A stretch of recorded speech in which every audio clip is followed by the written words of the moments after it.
Is your demanding work lifestyle in need of fire-resistant clothing that can keep up? Well, L4FR clothing should be your go-to for quality, affordability, safety, and style. L4FR was founded by a third-generation oil field worker who is also a veteran. Thus, this company has a deep appreciation for reliability and longevity, all while we provide first-rate customer service. Our durable apparel will serve you well for many years to come, whether you're working on a pipeline, a lineman climbing utility poles, or in any other environment requiring fire-resistant apparel. L4FR has you covered. Our apparel is tough enough to resist hazardous conditions while still providing high comfort and style. L4FR provides clothing options to ensure your safety and comfort, whether you're on the job or not. To view our complete inventory of flame-resistant garments, please visit our online store at l4frclothing.com or give us a call at 817-757-4935. Si habla español. Struggling with mobility, chronic pain, work, or sports injury? At Azalea Orthopedics, our team of highly trained physicians specialize in complete orthopedic care, pain management, sports medicine, physical medicine, and rehabilitation. If you've sustained a bone or joint injury, have mobility or movement problems, struggle with pain, contact Azalea Orthopedics. We're conveniently located across East Texas, serving 18 counties. When visiting your doctor, urgent care, or hospital, you have a choice. Demand Azalea. At Azalea Orthopedics, your health is our priority.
Good evening, everyone, and welcome to the weekly wrap-up show, Week 13.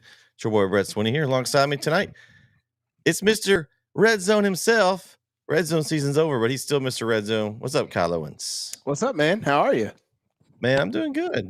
I'm really full. We had a little family get-together tonight. That's why I was racing back to get started tonight. I'm full already, and it's not even Thanksgiving yet. But man, it's been a good week so far. What's your favorite Thanksgiving side dish? Obviously, besides the turkey and ham, but what's your favorite side dish? Favorite Thanksgiving side dish? That's a tough one, man. There's so many good ones, but probably, I mean, I don't want to sound, but my grandmother's green beans. Now I make them now because I got the recipe from her. She passed away. I guess it's been last year.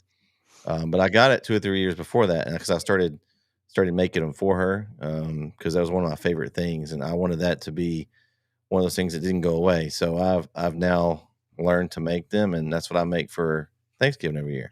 The vinegar ones, they have vinegar in them. They're very good. Okay, Corey, what's your favorite side dish for Thanksgiving? Side dish, yeah, man. Do I have to have like one side dish? Nah, you can pick or multiple. can I have a side dish plate? Because normally, so I'm gonna say how we do it. Okay. You have, here we go. You have, because I'm gonna culture y'all for a second, right? So Black people really don't eat anything before Thanksgiving dinner. Thanksgiving dinner is like that's the only thing you eat that day. Mm-hmm. Like, that's pretty much it. So it's like that's the meal. You have a meat plate, dessert, and then you have like a side plate, so to speak, right? and you just compile it all. But aside, probably dressing. Well, I didn't That's count got that to as be a side. So I count that as my main course. So well, here's main the course thing. is dressing. Hey, here's the thing. Is it dressing or is it stuffing? No, black people eat dressing. Oh, okay. dressing. Yeah, and I- I'm not I- I'm not that's being what I call anything. it, I'm not saying anything. It's I've heard- ethnical. It's an ethnical thing. Because if you ask 10 black guys, you like dressing and stuff. It's like, what is stuffing? Like, no, it's dressing. I don't Like, think it is- I don't even think it's a cultural thing. I think it's a North and South it America could be a thing. north and Like, south thing. I think It Northerners really say could. stuffing and Southerners say dressing. That's what I Hey, think. my man, it's dressing. Hey, look what he said, Corey. Did you see this? Eddie said Corey for president. Yeah, probably gonna. That's what it is. PG, probably gonna. Probably. Man, Yeah, no, it's dressing all the way. It's dressing. How about them Eagles though, huh? Huh? Huh? Hey, I'm not gonna lie to you. We I don't want to say we lucked into that win, because here's the thing. In the first half, if in the first half, Jalen Hurts had more sacks than he had completions. He was sacked 5 times in the first half, only had 3 completions.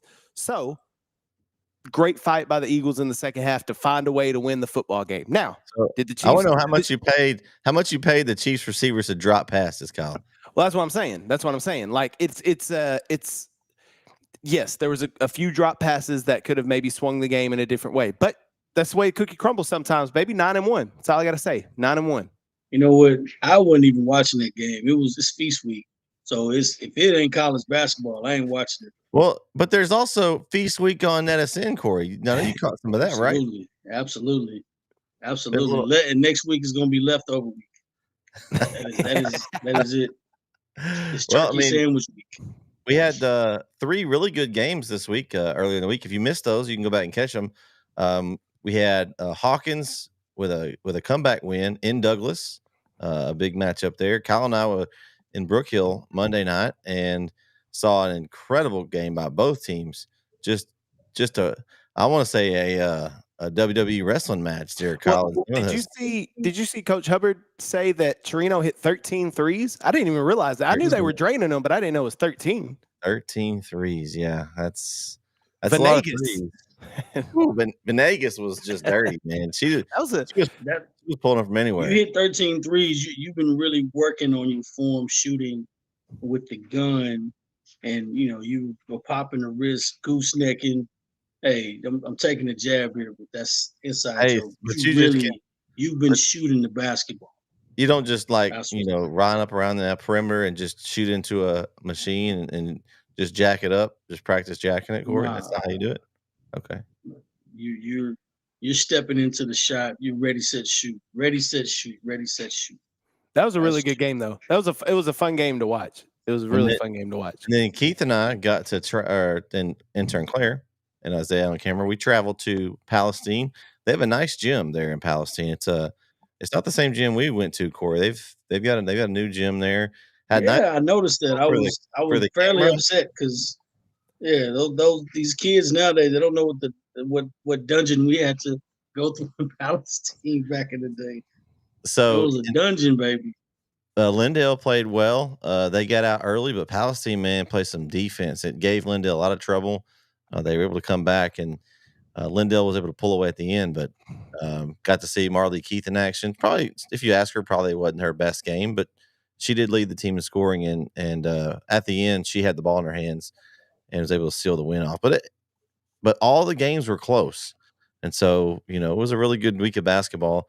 And of course, we will talk about where we'll be coming up at football, because this is not just feast week for basketball this week. We got a lot of football, but we got last week's to talk about. Yeah, last week's picks. Last week's picks to talk about, fellas. And how did you guys do in your pick'ems last week? I went 7-3. I didn't do terrible. I'm okay with that. I'm okay with a 7-3. The ones I missed are I missed the Lindell one. I picked Lindell. I went with a homer pick. My gut was telling me take Iowa Colony, but my heart said take Lindell, so I took Lindell. Same thing with the Van Aubrey game. I took Van. And then the other one I missed was the Tatum Whitney game. That one threw me for a loop. So yeah, I went 6-4 myself. Kyle. I struggled as well. Corey, what'd you get this week? I was 4-6. oof. Some surprises. I know I picked Aubrey, but so I was good on that one. But Lindell, no, I didn't get that one. I was going for Lindell. Winners for the week, guys. We have one of them in the chat. I know one of them will be at my house later. Drew Swinney and Eddie Hagelman were the two winners of the week with 9-1. So shout out to them. Man, the standings though, when we're getting down to the end, and it's getting close to the top. Jamar is closed the gap. Now Jason hit 100. He's got 102. Jamar is right behind him at 99. And in third place is some Drew Swinney guy. I don't know. He's just up there. And there's a bunch of us at 95. Eddie's there with me and some others. But it's coming down to the end. And hey, I'm happy. I'm 95-35 overall for the year. I feel like that's a pretty good percentage. So It's not bad. This last week was really tough. Let's talk about those games. How about it, fellas? Let's talk first is game 1. It was Thursday night game. Seems like these games were so long ago, but Gilmer escapes with a 41-38 win over Sunnyvale. Man, I was really surprised how much Sunnyvale stayed in. Now, we did find out some interesting information that Adrian Peterson's brother played for Sunnyvale, which I didn't know before the game. He's a sophomore, and I saw some highlights, and he's pretty good.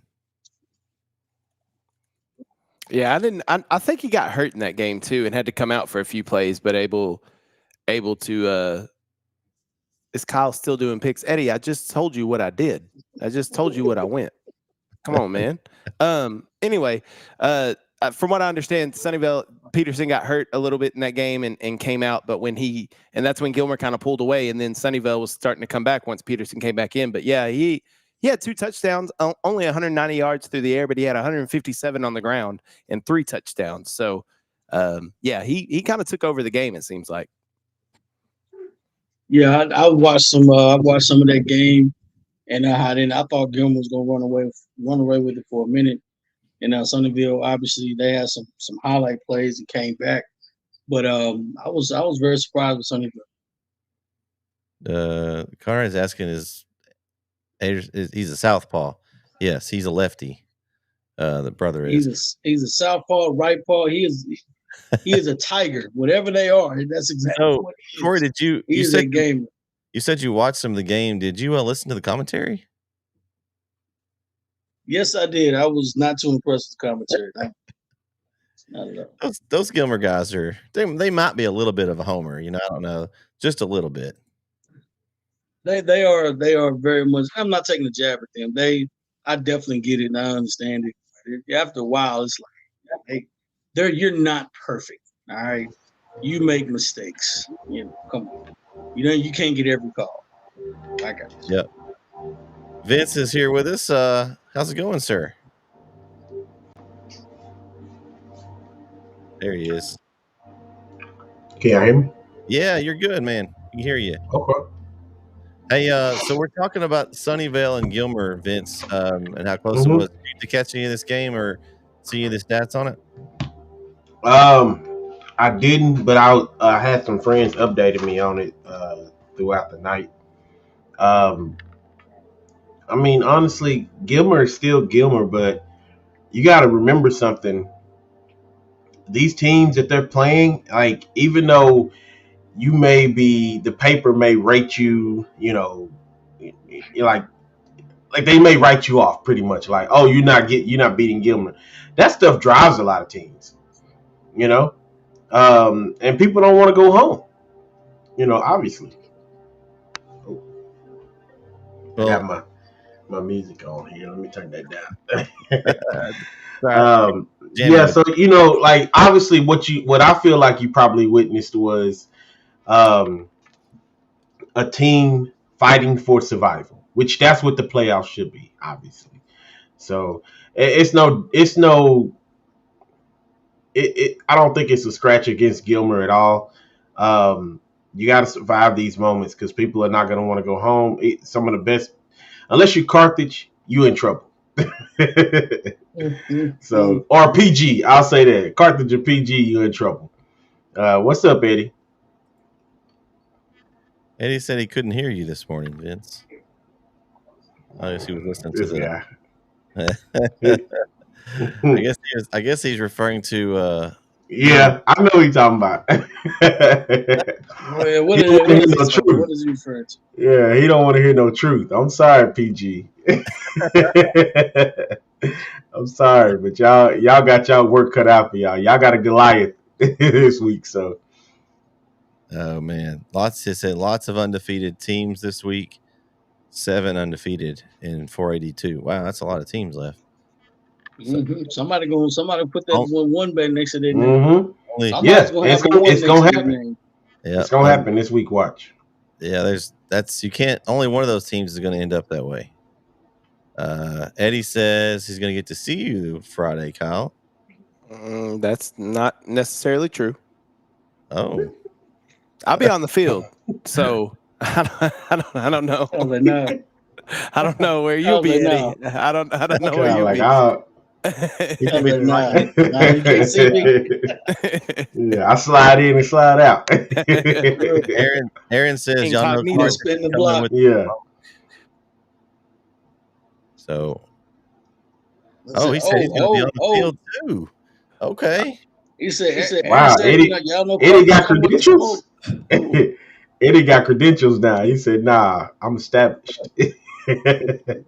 I can't. Oh, yeah, it's like Carter's come with the smoke. Okay. I meant to say I'll be in the press box. I'm sorry. I meant to say I'll be in the press box, not on the field. So I'm gonna see you there too. Yeah, well, I'll be there too. Wherever you go, I go. Hey, yeah. You gonna see me? you go to the concession stand, you follow them to the concession Yeah. stand. In other words, he looking for you, KO. He looking for you. Yeah.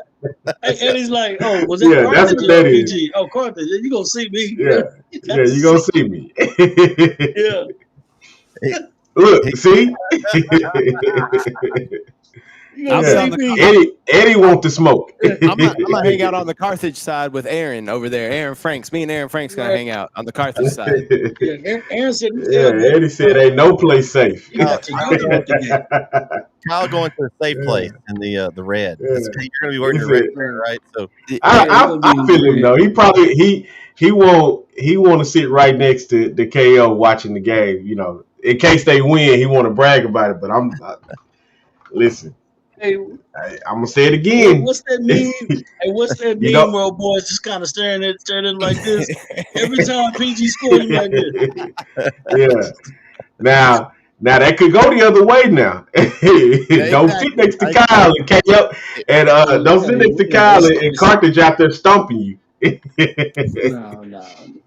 So a game that Vince and I were at last Thursday is game 2, as Garrison pulled away from Beckville very impressively for a 42-28 win. Vince, I was really impressed with Jacoby Williams individually. He just didn't have enough help there. Garrison just has they have a lot of dudes. Man, it's just they've got so many. Their line is big. They wear you down. Yeah, they're just big. I mean, they got talent too. Let's be honest. They got some talent on the team too. What was the tailback's name? I can't remember, Brett. For Garrison. Garrison, you had Amarian Raspberry or JD Black. Raspberry. Black. I was thinking about Black, but Raspberry as well. But they got talent. But their biggest, I think, what separated them from Beckville was, their stamina. They were, Beckville wasn't significantly smaller than them, but they were small enough to where you could kind of tell, like, you're going to be wrestling with them all night. And by the end of this game, you're going to be exhausted because they're just big. They're just huge, especially up front. And honestly, I feel like that was pretty much a lot of the difference. Now, I would have liked to seen Beckville have another go-to guy. It seemed like they were trying to hit I can't remember that receiver's name, but he dropped a couple of passes there in the beginning, and there at the end, I think they went to him once or twice more, and I don't think it just worked out the way they wanted it to. But they were just missing somebody to backdoor Jacoby Williams, and they just didn't have that, and so he put it on his back alone, which I think in any other circumstances would have been great. They'd have walked out with a win, but against Garrison, it just wasn't enough. You know, when I saw because I hadn't put my eyes on Garrison all year. Of course, I seen some backfield highlights. You know, I think Beckville just kind of said, you know what, we're gonna put it in our best playmakers' hands, and whatever happens, happens. And we're gonna ride him. We're gonna ride him to the iron horse. You know, and Garrison just had Mm-hmm. man. They won the trenches. You know what I'm saying? In the playoff, man, you gotta win the trenches first, inside out. That's how you And win man, the they game. ran the football. They controlled the clock, ran the football, and when you can score on 3 or 4 plays from running the football, it's over. You don't even have to pass. You know, it's every other. It's like 1, 2, 3 play, boom, first down, they touchdown. You know, and these are big explosive run plays. That's demoralizing after a while because you know if they really wanted to, they can control the clock. And if they're up by Yeah. 7, if they're up by 14 points, 10 points, whatever, we can run the football all day up the middle and we can get 4 or 5 yards every single play. And you're not going to get the ball back. Mm-hmm. And Garrison just dominated the line of scrimmage. That was a tell of the tape. And that was a game for pretty much. But I feel bad for Beckville because I mean they just ran into an unstoppable force in Garrison, and they just kept switching out backs like it was nothing, you know. And Yeah. man, you know, Garrison's impressive. Yeah, Garrison's a good football team, and with Raspberry and Black in the backfield, they have the capability to win any game. And as big as they are up front, they can overpower you. And by the fourth quarter, it reminds me on Monday night watching Isaiah Pacheco run for the Chiefs. That dude runs like a bat out of hell. I would not get in front of him for nothing. And so by the fourth quarter, you keep giving it to him. That defense is going to have that same mentality. Like, oh, listen, I'm not trying to hit this man anymore. He is running through me. So I think Garrison has that same capability where they can just wear you down. And by the fourth quarter, that's kind of what we saw against Beckville. Is the fourth quarter, Garrison kind of started to wear Beckville down. Beckville's a really good football team, but that region is ridiculously hard. So, I mean, it doesn't get any easier for Garrison this week, but good win for the Garrison Bulldogs. I'm excited for their matchup this week. Yeah, it will be a good one. Can you imagine if Kansas City had Katie Hunt still? Like, as big as a back as he is, you know, can you imagine? Because he's going to run 20, 25 times. That's ooh.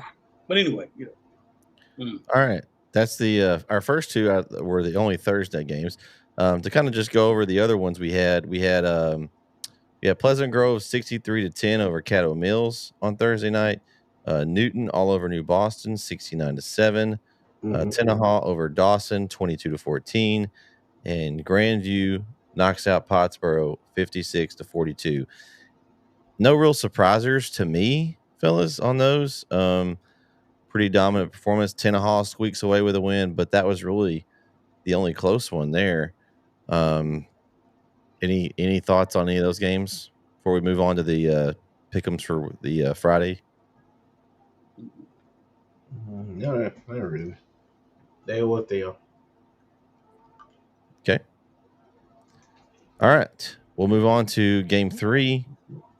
Lindale and Iowa Colony. Man, I missed this one, fellas. I was watching the game from the press box. We had some screens up, kind of just keeping out a bunch of games, and Lindale was up 14-0. I was like, man, all right, I feel good about this. You know, they're going to just grind them out, right? Wrong. The rest of the game was 45-8 Iowa Colony, and they got the win. Man, I was talking to Terry today. We were talking a little bit about Iowa Colony and what they have on offense. Their quarterback is a freshman. His name is Carson White. He's thrown for 1,300 yards this year. They've got 2,000 total if they've switched in 2 guys at QB. But they're pretty balanced. a balanced attack. They have about 2,300, almost 2,400 yards rushing on the year and 2,000 yards passing.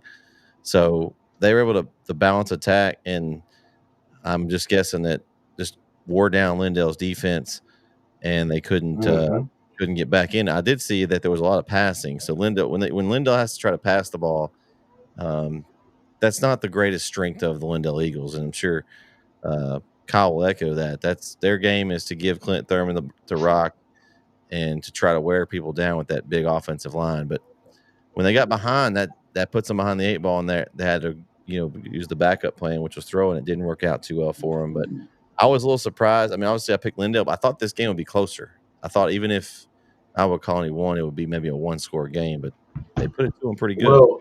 Well, honestly, Brett, you already said it. Like, when they have to throw the football, that's when they run into some trouble. And when you playing from behind, obviously you got to throw the football to get out of that, to get ahead at at times. So I can see how, if that was the situation they found themselves in, they just kept getting further and further and further behind, because they would have to continue to throw the ball in order to get out of the hole that they're in, and so that just leads to more drives without them finishing with a score on the board.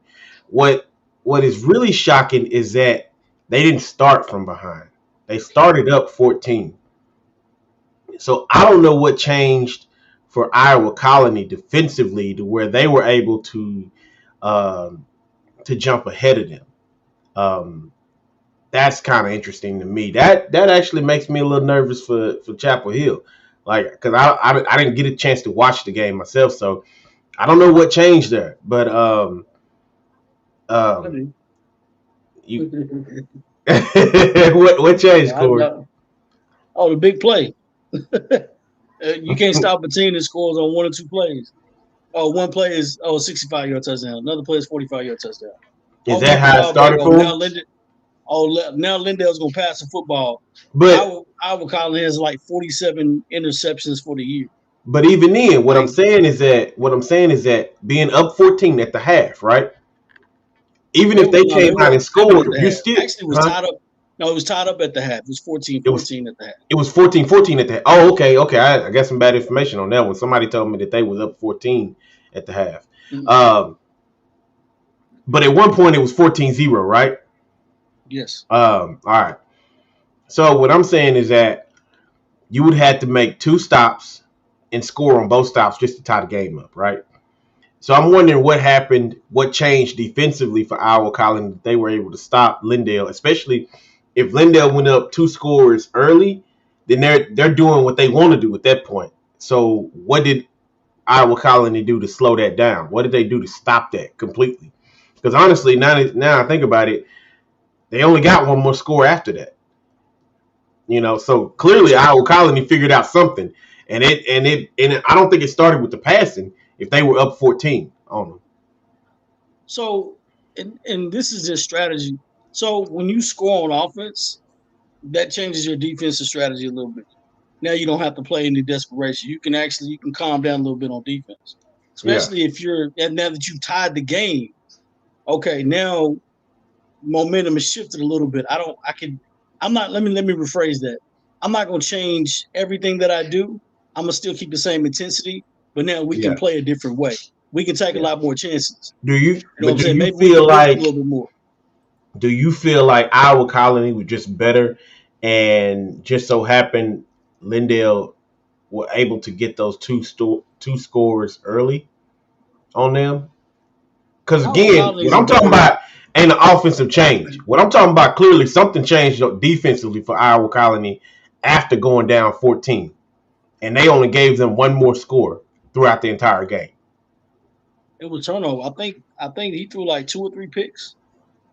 I was watching the game. He threw a pick, and then I think Clint Thurman fumbled the football, and so Iowa Colony had a couple of takeaways. So that changes momentum completely. Yeah. So they were able to. They stepped up and they answered the call pretty much. 4 interceptions for Iowa Colony against Lindale. Yeah, so they dominate, and I think it's one fumble recovery. It may have been a fumble recovery. I could remember. I don't But see no fumbles, they just the 4 interceptions. so that was a pick instead of him fumbling. It was a pick. So like I said before, that the skill possession they dominated that. I thought Lindale overall was a better football team. If you give them a drift, you know what I'm saying? They were more Okay. experienced. They've been there long because you only been playing 2 years. 1 year you won 5 games. Next year you're 12-0, 11-0. So obviously Lindale's been here before. A lot of those guys played in the state championship game, and a few of those guys possibly did. So they've been in the playoffs. They've had long runs before, so this is nothing new. Our Colony is a young team. They don't even know what they're doing yet, and that's the fear of it. It's like you're young, you don't know what the winning's like. You have no idea where you are. You're just playing good football. You know what I'm saying? Like this is new to us. All we know, we're just riding the wave right now. You have no idea what you're doing. And that's a scary thought. That is a scary thought. So what happens when you play a football team that's a good football team and has good athletes? Yeah. Clearly, Chapel Hill will be the best football team they played this year. I'm not saying that because I'm from Chapel Hill. I'm saying look at their schedule. They haven't played the number one team in state. They played a team that beat the number one team in state. They haven't played a team that was the number one team in state for some weeks. They've been there before. They had a good team. Lindale's a great football team. They play great football. Now you have a team that plays with the same athletes that you have.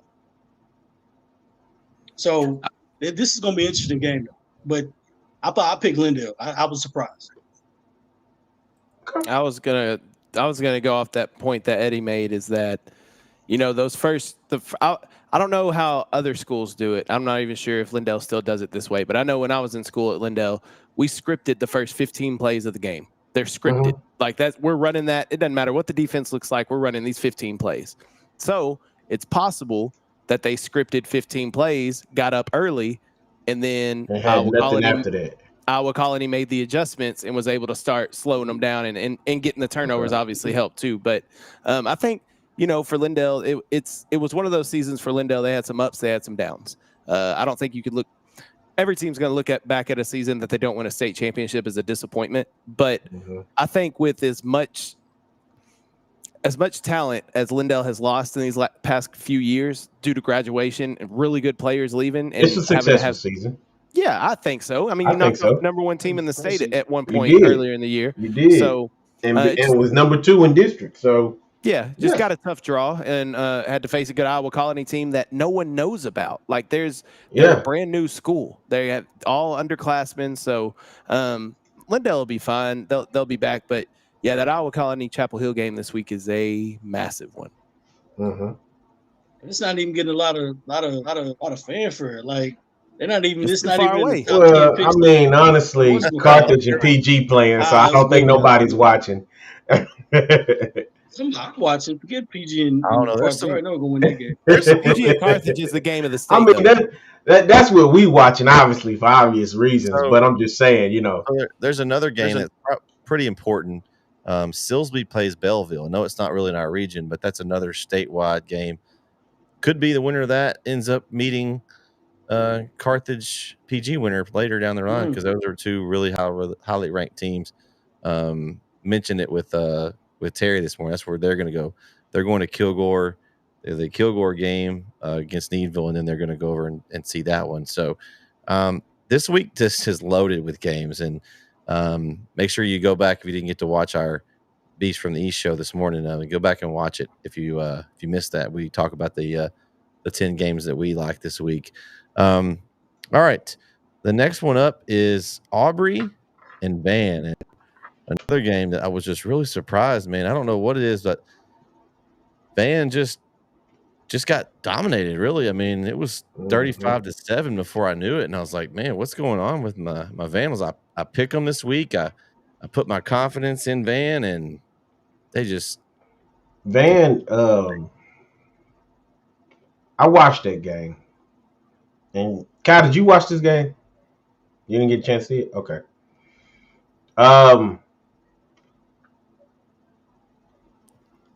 What does it say? When I talk, the sound messed up. Oh, he's messing with me still. Okay. All right, Eddie. Yeah, for some reason the sound mess up when I talk PG. All right, so Van, the team that I watched against Center didn't feel like the same team I watched against Auburn. Now, I think it might have something to do with the quarterback who came back. Um, and I speculated that I felt like, I don't know. I just felt like if you play the way you played, like when you played center with running the football, maybe it would have been different. Offensively, they struggled. Defensively, they were doing the things that they normally do, flying to the football and stuff like that. But that only works for so long when you find yourself on the field the majority of the night. After that first score, they stopped Aubrey in the first drive, and then they proceeded to score on their first drive. After that, that defense was on the field practically almost the whole night. And in the second half, it just got worse with the interceptions. Now, so I don't blame the quarterback for the picks because especially the one that was the pick six right before the half. If you watch that one, the receiver pops the ball up. And so everybody knows like you don't that ain't something you do because it's fair game at that point. So and actually the other pick was the same way. He just I don't know if the DB on the second one got his hand in there or what, but they popped the ball up, and that's basically how the defense got the ball back. But he had a couple of picks, and I think he also had a fumble. So it was a bad night for the offense that led for a bad night overall for the entire team. And you could just see after a while, especially towards the end of the third quarter, how Van's defense kind of just got to a point where they wasn't looking the same. You could tell they were tired. You know, when you got your hands on your hips, stuff like that, you walking around and instead of getting running back to the huddle, something you can tell people are exhausted at that point. So it was a rough night, and you could tell by the end of the third quarter that at some point they were ready to pack it up and go home. So Um, I picked Aubrey, and that was the reason why I picked Aubrey. It's going for X-Men. Shout out to them, and they're still playing football. I don't know what happened to Van, man. They ended the season on a low note, you know, and and then they win the playoffs and play pretty well. And then just what happened? I'm just curious about. It just felt like they just stopped playing. I don't know what was going on. I don't know if somebody was more hurt than they led on to be or what. And their defense was just not it, you know. So I'm curious what happened. I hate that season ended like that because we had a lot of high hopes for them. yeah, But I feel bad. I think they would lost three honestly, games total. So yeah, uh, that's rough. yeah, I think three. Shout out to Arbery too. Yeah, I didn't really get a chance to say it. They did after that first drive, and obviously it's the beginning of the game, but people get shocked when you get stopped, you go 3 and out on a drive, and then the first play from scrimmage, first or second play, the opposing team scores like a 50 or 60-yard touchdown. That right there is signs for a bad night. But Aubrey didn't crack at all. They just stayed the course and did their thing, and eventually, the scores just started pouring in. So shout out to them. They're moving on to the next level. So they did what they had to do. Obviously, I just hate that Van's run ended the way it did end. That's all. Like Corey I'm said. sorry, Van lost four. They lost 4 games. Yeah. Well, remember we've talked before about how I've talked before about how teams coming out of a big game, there can always be a letdown that following week. And I think, unfortunately, I think what happened for Van is that big win over Center where nobody really expected them to win. I think maybe after that, then they got kind of tossed around by Carthage a little bit. Then we saw that loss to Bullard at the end of the year, and we were all kind of scratching our heads like, what is going on with Van? then came out and won the by-district game pretty handily, and then play a tough Aubrey team and lose to them. I think they just lost steam at the end of the year. I think think that maybe some injuries throughout the year caught up with them, and just they just ran out of gas, I think, is what happened with Van. Coach Moffitt will have those boys back ready to go next year, and they'll make a run. They'll be a contender again. I mean, you can't count Van out. So good season for the Van Vandals, and looking forward to see what they can do next year. And Aubrey, yeah, I don't know. Who is it? X-Man over there, Corey? X-Man? Yeah. Mm-hmm. Well, I guess I'm going for Xavier Aubrey. McCoy. I guess I'm going for Aubrey now then. So, even though I did pick Gilmer to beat them, so. We talk about that one just the barely win theory is in effect, baby. Here we go. Here we go. And that's a good point that Just Conrad keep made. watching. That's a good point. The offensive line was the strength of Van. That's how they were able to control the clock against center. And so Van losing a lot of offensive linemen is going to be a big loss. But I have full faith in Coach Moffitt that he'll get the boys ready for next year. We'll find some more big uglies somewhere, right? Absolutely. Van's got a lot of them. That's not a shot at people Van. you want That's to not a play shot. off. Wow. That's not a shot at Van. I'm saying, Lindale guy. That was a Lindale guy. Listen. What did I tell you a couple of weeks ago? Van, listen, they big, they ugly. What I was saying, they what I'm mean. saying is they got got a lot of big country fed boys over in Van. They so do. They should be able really to replace do. the hog mollies pretty easily. Pretty Okay. easily. All right. Glad we clarified that, Kyle. Yeah, We want you to have good relationships with most of those schools out there. We don't want to, make anybody angry. Most of them I do. There's a That's couple. what I said. Yeah. Most. But you can't have. Not Can't make everybody's going to everybody be. happy. You're not going to have a fan in everyone. Look at Eddie. I mean, Eddie's not a fan of me. Eddie ain't a fan of nobody against PG. Any of those Texarkana schools you talk bad about it, Eddie said, nope, Yeah. I'm putting you on the list. Well, I've got another team that you like to talk about next in Game 5 is Harmony with the win over Arp. Yeah. So I got to see them in person as Arp took the L 48-21 to Harmony, and so that was the first time I got to see them in person, and I was very impressed. Man, just the Boston Seahorn effect on the offense, just ran with perfection. I mean, they were pretty much unstoppable. He was running behind his big boys up front. They have a big offensive line as well. Harmony does. And then just tosses it up to Jenkins, and he just, casually catches the ball, no problem. I was really impressed. Art fought. They just couldn't get the ball to Bork. Bork was guarded by Seahorn most of the game. They took him out. The last score, which I was glad they finally got it going.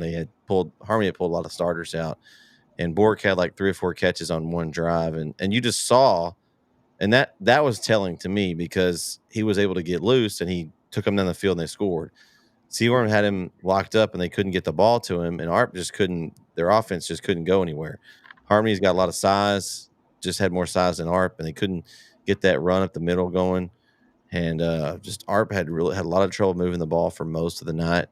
And I was just very impressed. That was the first time I got to see Harmony in person. And now they have their hands full next week with Newton, but they were very impressive this week to me. Kyle, I'm a Harmony fan now. I've seen them in person now. Not that I disliked Harmony, but now that I've seen, it makes it a little easier to. Now I can go in and say I'm gonna pick them to win. Now you see what I'm talking about. Mm-hmm. Yeah, Put a name see with what I'm a face. talking Yeah. Okay. Harmony, this same thing they did last year in the playoffs. They were impressive in the playoffs last year, and I would argue if you go back and look. Fortunately, last year I was able to call, I want to say, every one of their playoff games. But last year they were winning close games in the playoffs. This year they're kind of winning handily in these first couple playoff games, which is kind of different than what they did last year. I think the biggest difference when you look at it is the ability that Harmony has to throw the football now. In years past, Harmony has been a predominantly running team. They are that 3 yards and a cloud of dust. As they will, when Coach Russell was at Harmony, who's now the head coach at Grace, it was run, which it worked for Harmony. They had success, didn't have success in the playoffs, but they had very good regular seasons. Now with Coach Jenkins coming here and bringing his son along with him, Tyson Jenkins, now Boston's being able to air it out a little bit. You still got Will Young out there that can catch some passes too out of the slot. But Tyson, to me, has been the difference maker for this Harmony team. Last year, he had a decent regular season, but he really came on and made some huge catches in the playoffs last year. And then this year, last Friday night, like also a 3-tutty game in the second round of the playoffs for Tyson Jenkins, a one-handed grab that you can see on NETSN. But yeah, I think Tyson's been the biggest difference. And like you said, the offensive line is wearing people down. Like we talked about with Garrison, same thing with Harmony. They can, it is hard to hang with Harmony for 4 quarters because they just wear you down. And that's kind of what they've been doing this year. Going to be a really tough test against Newton. They beat Newton last year. So, and Harmony's got pretty much the exact same team coming back this year. So that would tell me that Harmony should be able to win this week. But you can never take anything for granted in the playoffs. But very excited for this Harmony Eagle football team to see what they can do. But shout out to ARP. Very good season this year for the ARP Tigers. No one really expected them to make it to the second round of the playoffs, and they did. So they got a lot to build on, and they'll come back hungry next year. Mm-hmm. Okay. Michigan go. I'll go. No, go ahead. Had to give my thing up here. Schmink dog. You know, it was a great season. I was going for you guys. You know, I picked you guys. It was Harmony all the way. Man, great catch by the way. That was a hell of a catch. Man, I don't. You know, I'm anxious to see how far Harmony goes. I'm interested to see what's going on with this. They play Newton. Newton is not going to forget. You know, what they did last year to him. So I'm anxious to see how this goes. But Harmony's playing great. They're playing some good football right now. You want to wait to the last part of the season or the last few weeks to start peaking at the right moment. And a lot of coaches say that, and you got to check the barometer of your team and you know, kind of see exactly where you are as a team. And you want to be clicking at the right moments. You know what I'm saying? Your best tacklers ought to be there. Your playmakers ought to be in tune. Everything should be relaxed. There's no, you're not going over everything at this point. You're done coaching at this point. Now it's just game plan, execute. Mm-hmm. You know, so whoever's going to execute the best is going to win. And man, they're playing well right now. So let's see what Harmony's going to do this week. All right, Vince, you got anything on this one? Nah, y'all said it all. I agree with you. Shout out to Coach Mickey. Great season for the ARP Tigers. They do lose the quarterback Frank Smith, but they've got several key pieces, including Zane Bork's only a sophomore, so they'll have a lot coming back, and we'll be sure we'll be covering at least a game or two of them next year. So they'll have some things to kind of shoot for now. They've made the playoffs now, and they know what it's like, and I'm sure they'll want to get back there. So you know, Yeah. You'll be talking about them next season. Game 6, West Rusk and New Diana. West Rusk, 50-35. A little closer than I thought maybe that it might be. I was kind of thinking West Rusk might beat them by a few more touchdowns than that. But shout out to West Rusk. They're moving on. They're the only team left in their district. Just kind of looking at some of the just the stats for this game in particular, they only had one completion for 12 yards passing in this one. It was all the run game for West Rusk. 46 carries for 303 yards as a team with 4 touchdowns. Man, that's impressive to me that they're able to run that much. Just give it to their big guys and let them run. They've got some guys that can run the football. 2 guys over 1,000 yards on the year with Noah Murphy and Cole Jackson. So, I mean, when you got 2 guys with that many yards, I'd say you're not too bad. They've got some other guys that run it too, but those are their main guys. They've got a big matchup.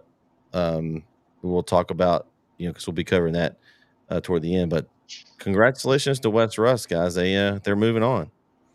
I was kind of surprised by this score. I picked West Rusk to win, but I didn't think it was going to be this close, especially when West Rusk. I watched West Rusk. I watched the Raiders. I watched the Raiders. Tough, man. I watched the Raiders. I tried to see how much I could say it without messing up, and I didn't get very far. West I Rusk. was able to watch the Raiders play Troop earlier this year, where they held Troop to only 9 points. So for them to give up 35 to New Diana just seems something a little off there. But the run game, I'm not surprised by. West Rusk has a very good run game with the people you just mentioned. You can add Ty Harper to that mix too. He can run the football. He's a good running back. He also plays a little receiver as well. I really like West Rusk's team. I think they have a very good team. They're balanced. They don't throw the ball a lot, but if you suck in and load the box with 8 or 9 players, they'll pop one over the top real quick because they have enough speed to go over the top. So it should be a very interesting matchup this week with Dangerfield. But not surprised that the Raiders won. Just surprised that they gave up as many points as they did. I mean, West Rusk is going on to the next round. So one thing I'll say, them running the football as much as they did, me personally, I'm always a little leery of that because you don't want to get into a situation where you're one dimensional, because you could end up getting beat by somebody who's not as good as you, who just knows how to stop that thing that you're good at doing. But that being said, you did it, and you did it well. You dropped 50 on them. So I don't know a whole lot about New Diana, but I saw some tape, and I was impressed by what I saw by New Diana at the quarterback play, even a little bit defensively too. So I feel like West Rusk, they're dangerous at this point. I don't know. This was a good win. This was a really, really good win. I don't know if most people thought that they should have just blew out New Diana, but what I saw from New Diana, I mean, they look like a tough team to beat. Like, I honestly feel like if they didn't have to play West Rusk, they'd be going on to the next round the way they played in that game. So shout out to West Rusk. They did what they had to do, obviously. And I guess if the run game, if it works and it's not costing you anything, then stick with it. So I just want to say West Rusk Raiders. I just can't. The West Rusk Raiders, WRR. That is hard. West Rusk Raiders. That's all I want to say. But I ain't got nothing else. Y'all already said it. All right. The next game is Game 7.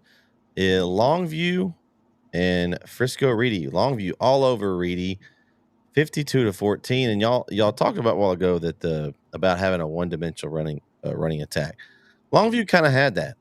They ran the ball 40 times for 383 yards for 5 touchdowns. 9.6 yards a carry. That's not bad, guys. I mean, they do have some guy named Taylor Tatum. It's not bad. As Eddie's saying, he got hurt, because that would not be good for Longview if that's true. But man, that is a potent offense led by Taylor Tatum. I'm not surprised by this. I thought they would win and win handily. Anybody surprised by this? No. This is one we can just kind of gloss over. I think not surprised at all. Yeah.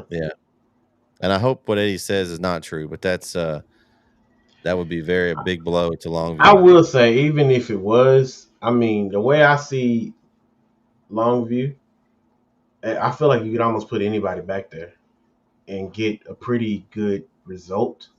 Probably not his result, Tatum's result, but but a pretty decent result. So, because that offensive lineman, they really open up these gaps for that guy. So to get to the next level, but hopefully he's fine. Hopefully, it's nothing major. All right. Next game 8. Malakoff, Mount Vernon, as Malakoff all over Mount Vernon, 66-21. Kyle, tell us about this one. That was the game you were at, correct? Yeah, I was really excited to see Malakoff for the first time, and they did not disappoint. Like I think I said it Sunday or something when we were talking, but they're big, they're fast, they're big. They got size all over the place. Even their tight end, he played defensive end too, and he was wrecking shop on both sides of the ball. Malakoff jumped out to a 21-0 lead early in the first quarter. They hopped on Mount Vernon. Mount Vernon just wasn't able to recover. They did get a kickoff return for a touchdown, did Mount Vernon, to make it 21-7, but it was 41-14 at halftime, I believe, and they pulled away to win 66-21. It was never close. Malakoff dominated, and they are a very, very good football team. Their quarterback, Mike Jones. Who? Mike Jones. Their quarterback. He's a pretty good quarterback too. He's tough, man. They were hitting. Both teams were hitting Friday night, popping the pads. It sounded good, but very impressed by Malakoff after what I saw. Was really looking forward to seeing Witherspoon, I believe it is, for Mount Vernon, the running back, seeing what he could do. And Malakoff bottled him up, didn't let him get hardly anything. So big win for Malakoff. That they're setting up a rematch with Grandview this week, and I'd see them handling Grandview probably the same way they handled them earlier in the year. So I'm looking forward to a couple weeks where hopefully we get that Malakoff-Winsboro matchup that we've been all anticipating. That would be a juicy one there. Eddie agrees with you. There, pigs do fly. Corey, tell us about Malakoff. You ride with the cough. The Tigers. The cough. No, I mean I think Malakoff, they've been grinding, and they have a, I feel bad because they haven't gotten to the point where they wanted to. I say they wanted to, but they've gotten to the point where they deserve. They've been hot for the past 4 years, and they want to get back to the state championship game. And that this is it. You're going for a team like this. This is their opportunity. It's their chance. So they don't want to miss out on this opportunity now. And I think this is it. They got to get past a good Winsboro football team, but beat this team. I thought Mount Vernon this wasn't their best year of football, but I want to say they overachieved maybe. They got some inexperienced guys, but nonetheless, man, sometimes tradition takes over. And but Malakoff beat this football team pretty handily, and so we were looking for that game with Winsboro. So Mount Vernon's really young too, so Malakoff, like you said, they've been there. Mount Vernon's been making deep runs the past few years too, but this is a whole kind of new group of kids that they're trying to show the ropes with a new head coach too. Which, by the way, shout out to Coach Clayton George. I've been able to do access with Red Zone mostly all season. There's some coaches that didn't want it, but mostly all season.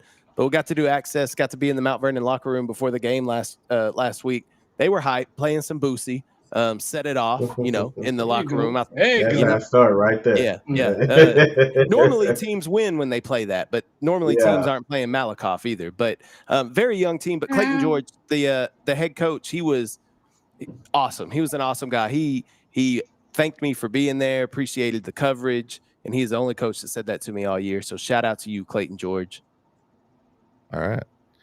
Derek is probably in mourning. His team's out. He's probably we've probably seen the last of Derek for the year, Eddie. I thought about Step Brothers. He's like, "Where's Derek?" Pow, pow, Derek. If you know the movie, you know what I'm talking about. Yeah. And I can sing. Speaking of where is game 9, where was Tatum this week? Because they sure didn't show up. As they got a handed to them 50-14. Man, You know why though? because they was Hey where they man, shouldn't chill have out. been. They was where they Hey, shouldn't have chill out. been. Hey, I'm telling it like it is, Man, man. come on, I've been man. waiting on this all year. I'm gonna tell Well, it like it is. They was where they shouldn't have Hey man, been. chill out. where Hey, should they not be? hey, they should have been at home already. It should have been in There basketball. you go. That's real disrespectful. I'm And playing. I'm now they sorry, playing Tatum. I'm basketball. sorry. Mm. I'm sorry, guys. Man, I'm just being me tonight. No, I don't know what happened really, to be honest with you. They kind of had a good stride going for a little while. And I mean, I didn't I didn't see the game, so I don't know if there was like an injury or what, but it definitely didn't look like their typical game. So I don't know, Brett. You may have more insight on exactly what happened out there, but it just so wasn't that game. It wasn't a night. I'm trying to pull up the stats here, and they don't really have a whole lot listed, so I don't really know exactly what happened, but it looks like they got hit in the mouth to me. I mean, we know that how good of Tatum has been this year. It's kind of been a interesting. They've had some weird, like the last week they lost Atlanta. You know, how good was Atlanta? We thought they were pretty good, but then Man, it was we didn't think they good. were Tatum good. So I don't know. It's been kind of an up and down season for Tatum, honestly. Um, I just thought that the tough schedule that they played early would benefit them going in the playoffs, and they just they didn't have it. So nice year for Tatum. You know the Eagles will be round balling it pretty soon. You'll see them as Coach Carr will have them pressing and fouling everybody from Dallas to Shreveport, Disrespectful. basically. Mhm. Why you gotta be Mm. foul? What? They do Now foul. that's Nah. disrespectful. Come on, They playing aggressive. Now They that's playing aggressive disrespectful. style. now it'll be interesting to see how this new rule affects them. They get 5 fouls quickly, and they'll be having to send another team to the free throw line. So you know, Listen, hold on. I'm not gonna disrespect Coach. First of all, I'm a fan of your style. You do whatever works for you. I'm just saying That's that just me. Tatum in general I fouls. know. They foul you so much the ref can't call everything, and then it's a strategy. I'm just saying. Wow. Yeah, it's Wow. The disrespect. it. Hey Hey, Brett, if Mm. they play games with the refereeing crew that we had Monday night, they won't my foul out. there won't be a Oh foul at yeah, all. yeah. There may be Woo. fights though. Yeah, There they may won't be foul it fights. off. Yeah, yeah. I Oh like I man. like the physicality. I like I do the too. I physicality. mean, But no, it's I fine. I also just feel like there's a time where you also have to lay down the law and be the authority and say, listen, I understand we're gonna let a lot of things slide, but if that would have man, been a boys' game, I think we would have seen some pushing and shoving. that would have been a fight. Yeah, because it was. The I mean, they were girls did a really good job of keeping their composure and not getting out of control, well. but it was very Everyone, physical. everyone except Coach Hubbard. That's true. He was not happy. No, he was not. I'm sure when he got to go back and watch us call the game, I'm sure it was. I'm surprised we haven't heard anything from him about it. Yeah, he's been quiet. I'll talk to him about it on Friday. All right, game 10. Man, this game did not go anywhere where I thought it would. And I thought this would at least be a matchup, but Dangerfield just spanks Hooks 33-6. I've been looking forward to this all week. Kyle, you got something for us tonight. You got something for the Hooks contingent, I think. Hey, Hooks, listen, I'm talking to the Hooks fans here. Not you, Eddie. You're a Pleasant Grove fan. I'm talking to, I believe it's Chris Bates is the Hooks guy. Calling the name. Y'all did this last year. Y'all did this to me last year. Y'all were all hot and heavy in the chat. And then once you got bounced from the playoffs by Hominy, y'all left the chat quickly. It said Hooks has left the chat on the little screen. And I don't see you again here tonight. So here's my thing, man. You got to support your team through the good and the bad, all right? You got to support them whether they win or they lose. You got to be here for them. You see, I would wear this Eagles garb whether the Eagles lost Monday night or not, but they won. We're winners. Same thing, Dangerfield Tigers. They're winners. You know the history that Dangerfield has. Go back, for the young Hooks players here, go back and look at the 1980s and the Dangerfield Tigers of the 80s. Not just the 80s. Look at the early 2000s. They were winning state championships, baby. This is a dominant team in the Dangerfield Tigers. You ran up against the Buzzsaw Hooks. It's okay. It's the big fan of Keyshawn Walls. Big fan of Keyshawn Walls over there in Hooks. I think he's going to have an outstanding career at college. But listen, man, sometimes you run up against a buzzsaw. That 92 you put up on Edgewood don't mean jack nothing now. You put up 6 against Dangerfield. But I'm disrespectful. Listen to KO here now. You played a real defense last Friday in the Dangerfield Tigers. And it just, Aaron Hampton, Bubba Hampton, and Chase Johnson. Dangerfield was the better football team. But here's my thing, though. I need Hooks fans to stay consistent. Don't just be here for the good times. Stay through the whole season with us. Come on now. Eddie, did you hear that? I got nothing Eddie, did you hear that? So, Eddie, listen, I'm going to make this very clear. I need to hear from you after Friday. I don't need you to disappear for 5 months. Don't come for me 5 months later talking about PG this, PG that. I need to hear from you on Saturday morning. Bright and early. I will be up. I get up at 5:30. I will be up in the morning. Whatever time you want to talk, we'll talk. Oh, there he is again. He can't hear me. Oh man. Let's go over some other scores that were Friday. Chapel Hill was all over El Campo, 54-18. Hold on. Nobody else anything else? I just took the whole floor for the Hooks Dangerfield. I apologize, fellas. Ain't nothing to say. Nothing to say. Kind of was left hook, right hook. They out. Yeah, it's over. I just kind of figured that was. I didn't have anything else to say after that. I mean, you did a good enough job there with that one, Kyle. Thanks, guys. Thanks. So Chapel Hill all over El Campo, 54-18. Carthage over Van Alstyne, 49-7. Kilgore with a kind of close game over Bay City, 37-28. That one to me was a lot closer than I expected. Bay City was ahead at one point in that game. We were going to keep an eye on it. But what is it? Win in advance. That's all they have to do.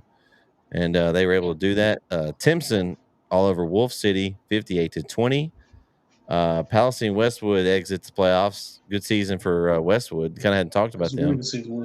But 9-3 finish for them as they lost to Lorena 55-24. Texas High escapes with a field goal win over Mansville Summit 17-14. Marshall season ends at 6-6. A good season for the Marshall Mavericks. They're out. They lost to Midlothian Heritage 21-14. Overton season comes to an end. Shout out to Overton, guys. I mean, we talked about that a lot, but the Overton Mustangs, great season. They're going to end at 10-2, 10 wins. Last year they have 10-2. Last year they had 2 wins in the season. So shout out to them. They fall to perennial power Mart 66-14. Cooper all over Shelbyville 69-28. Lovelady continues to roll 42-7 over Hico. And let's see. Winsboro all over Teague 73-28. And then Honey Grove squeaks by Centerville 40-36. Any of those games stick out to you guys that you want to mention?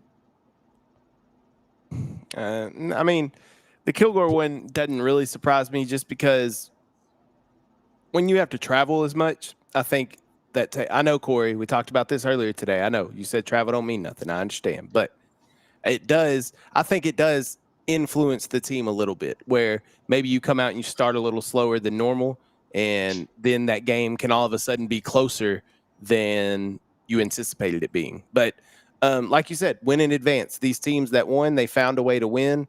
I do want to give a shout out to Overton too, because that's first year head coach Scotty Lamance that used to be over at Union Grove.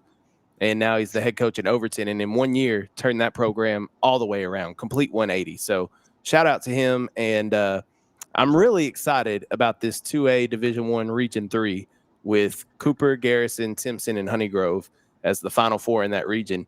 You're not going to have a bad matchup in the regional final, no matter who makes it. Timpson and Garrison or Timpson and Cooper, you're going to have a really good yes, I'm counting Honey Grove out. Sorry. But I think it's going to be a really good regional final there. So, but no, that's none of the games really, I guess, surprised me. Just maybe a couple scores were a little closer than I thought. Timpson and Garrison, I mean, they got to play in the biggest stadium in East Texas. I don't know what the biggest stadium is, but wherever it is, if they meet up, that's got to be the game to watch, right? So, but no, the Kilgore game surprised me a little bit. I thought Bay City plays that district to me in that region. They almost mimic, the district of doom, so to speak. Bay City's they're very scrappy, and we seen them last year in the playoffs, and they were scrappy then. And Mm-hmm. Kilgore is very scrappy, but I think Kilgore is just a better football team. I don't want to say they're better coach, but they got better skilled players, and they have a tougher role than what Bay City had to play this year. But Bay City is very scrappy, but Kilgore is Kilgore. At the end of the day, your best football is going to take over, and they've had better skilled players than what Bay City had at that position. Their defensive line and the offensive line is both dominant, and but that's a scare if you're if you're Kilgore's coach, I can't think of his name right now. You tell your team, hey, I don't want to say you survived this week, but Mm-hmm. the teams only get better the next week. So Yeah. you don't want to come out and have a slow start against a team that can control the clock or can run the football. Needville is a Lindale clone. Their offensive line is big. They run the football. Iowa Colony had a problem. Needville was beating Iowa Colony this year, and they ran the football on Iowa Colony. So this is not anything new. Like, it doesn't get easier. So if you're Kilgore, you have to buckle up your chin strap and go out and play another game. It's going to be tough. So you don't want to go down against that team. But I know Kilgore is probably one of the best teams in this region, probably the best team in the state at Class 4A. They're that good, and we've seen them at their peak. So that's a game I thought that was a little weird. But other than that, I don't think there's any other surprises for me. Yeah, no real surprises. Corey hit the nail on the head with the whole, you survived. That's the name of the game at this point. You got to survive each week. So do not underestimate your team, your opponent, because that's how you're gonna see those upsets. That's what That's where they start. Is when you underestimate an opponent and you think you come out there, you playing the way Corey says it, lackadaisical. Did I say it right, Corey? Lackadaisical. Oh yeah. Yeah. All right. So you come out, you play lackadaisical, and you got people who just roll on you. And once the ball starts rolling, it don't stop. So, yeah, they survived. They got Needville now. I don't know too much about Needville, but I know you better not take them lightly. And that's not just for Kilgore. That's for anybody. Chapel Hill, anybody left in playoffs at this point. You just Gilmer. You don't want to take these teams lightly. So just to give you something there, Vince, Needville's tailback, Deshaun Burton, has 2,347 yards on the season, 35 touchdowns. He's a really good tailback. He was putting on the show. I watched the Iowa College Needville game. He was putting on the show. That's all I'm gonna say. Okay. He was putting on the show. So they're gonna have to stop him. They can do that, then they've got a good chance. Guys, where are you guys going to be this week? Kyle? After Thursday? Nowhere? Me first? Okay. Yeah. Friday, tomorrow I'm gonna be at my parents' house for Thanksgiving. We're gonna have some good food over there. Watch the football over there. Then Friday, we'll be in Pine Tree at Shine Tree Stadium, Pirate Stadium, for the matchup of the state of Texas. Pleasant Grove, Carthage should be a very good game there. And then that evening, I'll head over to Hallsville to get some highlights for the West Rusk Dangerfield game. So a couple good games on Friday. I'm looking forward to it. Awesome. Yeah. Corey, are you coming out? What are you doing, Corey? What's Corey doing this week? Well, what I'm doing? I have no idea what I'm doing. I know what I'm doing Tuesday. I don't know what I'm doing the rest of this week. I have no idea. Mm-hmm. I'm trying to get. I know what I'm doing. I'm getting my voice right. I'm gonna give me some lemon, some peppermint, mash it up all together. Make sure I got my Dickie B voice. Give me some hot toddy tea. I was about to say, drink and you a get hot ready to go toddy. make some notes. Yeah, give me some notes. I don't know about you. I like to put a little Crown and Hennessy in my hot toddy. That's about it. Oh, absolutely. That's You got to. that's a real hot toddy. Hot toddy. Eddie says, "Come to Pine Tree." Corey. They probably have a statue for you. As much as you've talked about it, good to see. I'll hype him up. I'm telling you, hashtag Shine Tree. That is going to be that new thing. Hashtag Shine Tree. Hey, Corey, what's that hashtag mean that you got as your name? Hashtag work like a dog. That's what it means. I like LAD. Okay. Work like a dog. Okay. All right. Yeah, that's cool. I'll be with Vince. Vince, you gonna tell him what you got? We got a game Friday afternoon. In Rose Stadium at 1:30, we got Cooper and Garrison. It's gonna be a big one. Yeah. It'll be me, Vince, and Jeremy on the call over there at Rose Stadium. Got that game at 1:30. Then it's a race to pack up all the gear. Hopefully that the two teams like to run, so the game should be a quick one. As soon as that game's over, we're going to pack everything up, and we're going to run on over to Hallsville, to where Kyle will be in that evening.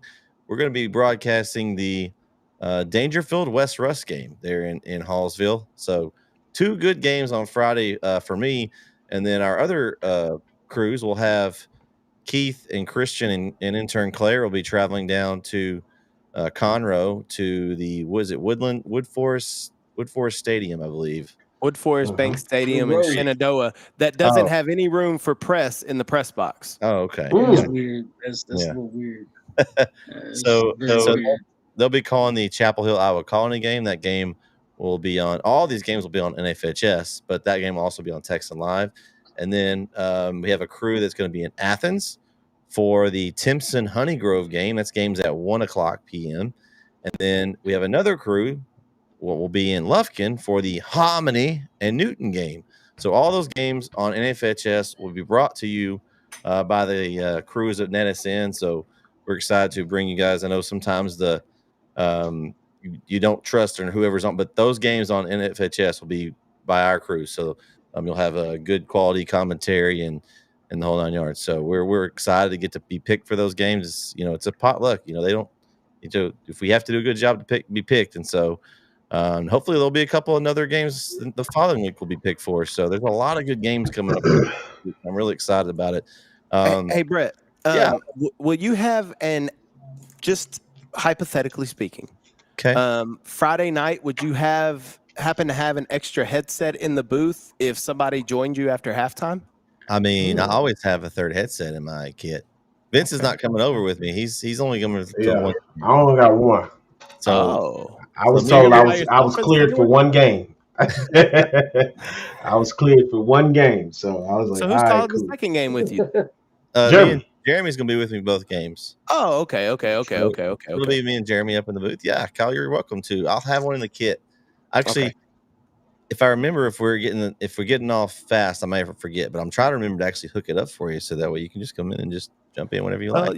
I'll have to edit at halftime, but maybe after I get done with that, maybe I can make a little appearance. Okay. Yeah, you're always welcome on the. I know I've scratched your itch a little bit more this week. You got to be in some basketball games. I know, man. Yeah. We'll talk about that later. Just for those that do care, maybe making an appearance back on the microphone sooner rather than later. Let's just put it that way. Right? Dun, dun, dun. KO said, "I ain't Breaking done news. that." Put it on the ticker. Breaking news. Breaking news. Hey, I enjoyed it. It was a lot of fun. Me and Kyle had a lot of fun in that game this last week. And then Corey, where are we going to be next Tuesday? Me and you are going to be somewhere. It is Oops on a Tuesday.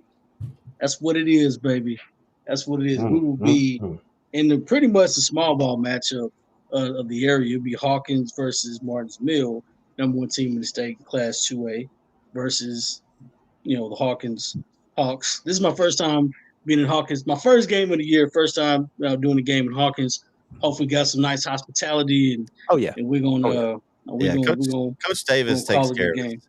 He'll A1 hospitality in the home of the Hawks. You throw my name around in Hawkins, it'll get you places. All right. Now I'm gonna throw it. If it don't stick, I'm gonna be like, hey, that's Kyle. hey. Yeah, y'all know KO? Who? Kyle? Who? No. Hawkins is cool though. Yeah. By the way, shout out to the Reigns Lady Cat girls in the tournament this past week. They knocked off the number 1 team in 2A, Lipan. They were down by double digits in the second half, and Reigns came back and won the game. So shout out to the Reigns Lady Cats. Wow, awesome. That's but if you can't tell, we're gearing up for some hoops. We've got tournaments coming up. We got games.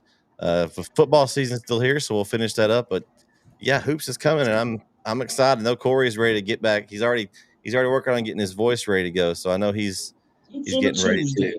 Yes, sir. But that's going to do it for tonight's show, a weekly wrap-up show. Thanks everyone for joining us. Hey, hold on. Look at the time. Huh? We're out of here before 10 o'clock. Let's go, man. Good job, fellas. Hey, it was a lot of fun. We had a lot of fun tonight. It was the original, the OG 4 tonight. It was a lot of fun. But yeah, everyone watching, thanks for tuning in. Even Derek that came in late. He did show up. Derek, you missed our talk about Mount Vernon, but anyway. But for everyone here, we'd like to wish everyone out there from NETSN a happy Thanksgiving. It's a lot of fun with your family. Enjoy that time. It's food, family, fellowship, all that good stuff. But then Friday, tune in. If you're not going to a game, hopefully you're going to a game. If you're not going to one, or maybe you're going to one and you just want to watch, we'll have all these games on NFHS for you guys, and we're excited to be there and call it. And Kyle's gonna have some great footage for the highlights there in KLTV. So we're all going to be out at games. Hope everyone has a great holiday weekend, and we'll see you next week right here, 8:30 p.m. on the wrap-up show. For Vince, Kyle, and Corey, I'm Brett. We'll see you next time right here on the weekly wrap-up show. Good night, everybody. Peace.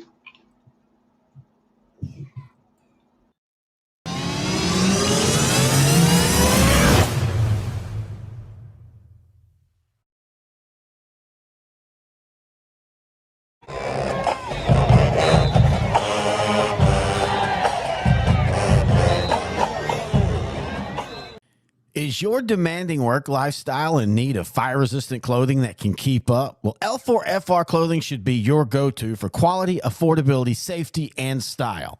L4FR was founded by a third-generation oil field worker who is also a veteran. Thus, this company has a deep appreciation for reliability and longevity, all while we provide first-rate customer service. Our durable apparel will serve you well for many years to come, whether you're working on a pipeline, a lineman climbing utility poles, or in any other environment requiring fire-resistant apparel. L4FR has you covered. Our apparel is tough enough to resist hazardous conditions while still providing high comfort and style. L4FR provides clothing options to ensure your safety and comfort, whether you're on the job or not. To view our complete inventory of flame-resistant garments, please visit our online store at l4frclothing.com or give us a call at 817-757-4935. Si habla español. Struggling with mobility, chronic pain, work, or sports injury? At Azalea Orthopedics, our team of highly trained physicians specialize in complete orthopedic care, pain management, sports medicine, physical medicine, and rehabilitation. If you've sustained a bone or joint injury, have mobility or movement problems, struggle with pain, contact Azalea Orthopedics. We're conveniently located across East Texas, serving 18 counties. When visiting your doctor, urgent care, or hospital, you have a choice. Demand Azalea. At Azalea Orthopedics, your health is our priority.